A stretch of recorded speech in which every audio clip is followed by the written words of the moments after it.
Fernando Valenzuela, former Dodgers legendary pitcher behind Fernando Mania, dies at 63.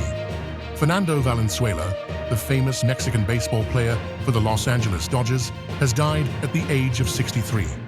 He was known for inspiring Fernando Mania and won the National League Cy Young Award and Rookie of the Year in 1981.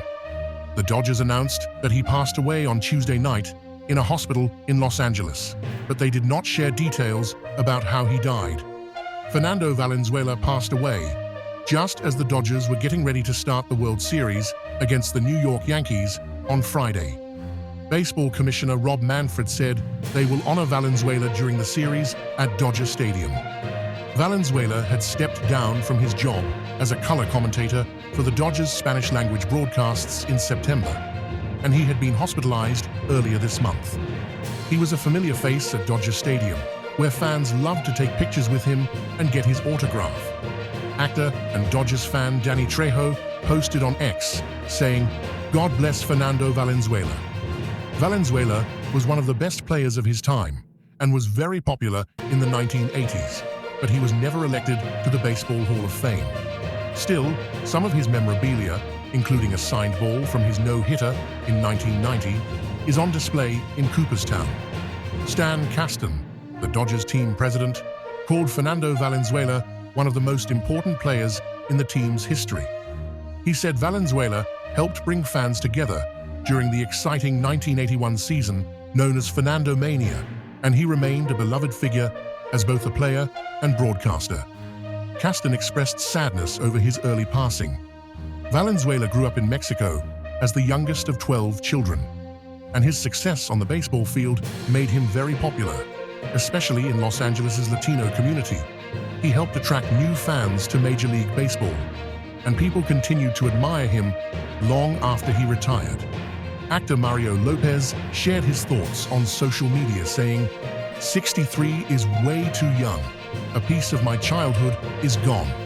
He explained that as a Mexican kid, Valenzuela was a big reason he became a Dodgers fan, praising him as not only a great player, but also a wonderful person for the community. Eva Torres, who is from Mexico City, drove from Anaheim to see murals of Fernando Valenzuela on Sunset Boulevard near Dodger Stadium. She said, "I wasn't a fan of baseball, but I am a fan of his. He's like me, an immigrant who came here to do great things." In 1981, Valenzuela became the Dodgers' opening day starter as a rookie after another player got hurt. He impressed everyone by winning his first 8 games and had an amazing ERA of 0.50. That year, he became the first player to win both the Cy Young Award and Rookie of the Year in the same season, creating excitement among fans known as Fernando Mania. His warm-up music was the ABBA hit Fernando. Representative Jimmy Gomez praised Valenzuela as a true icon of the Dodgers and noted his connection with the Latino community in Los Angeles. In his first season, Valenzuela had a record of 13-7 and a 2.48 ERA, even though the season was cut short by a player's strike. He was an all-star every year from 1981 to 1986, finishing with 97 wins, 84 complete games, 1,258 strikeouts, and a 2.97 ERA. He also performed well in the postseason. One of his most emotional moments was pitching a no-hitter on June 29, 1990, against the St. Louis Cardinals, where he struck out 7 batters. Hall of Fame broadcaster Vin Scully famously said, "If you have a sombrero, throw it to the sky during the game."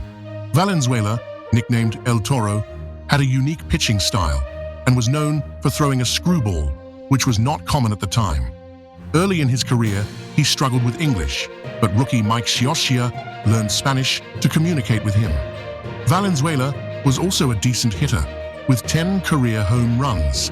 However, shoulder problems affected his pitching, and he missed the 1988 postseason when the Dodgers won the World Series. The team released him before the 1991 season, and he later played for several other teams before retiring in 1997. Over his 17-season career, he had 173 wins and 2,074 strikeouts, the most for a Mexican-born player.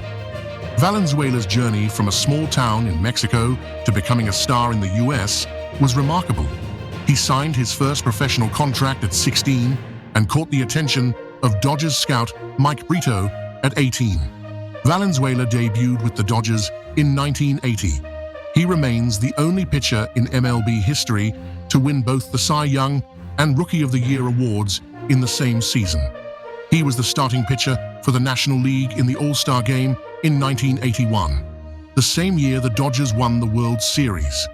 Throughout his career, he appeared on the cover of Sports Illustrated and even visited the White House. In 2003, he returned to the Dodgers as a Spanish-language radio commentator and later moved to the TV commentary team.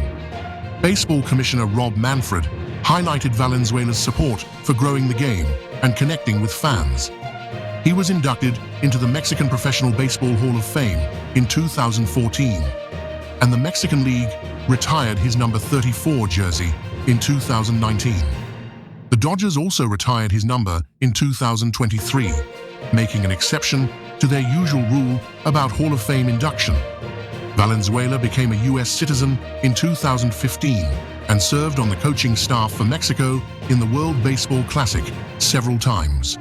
He was a part owner of the Mexican League team Tigres de Quintana Roo, with his son Fernando Jr. as president and son Ricky as general manager.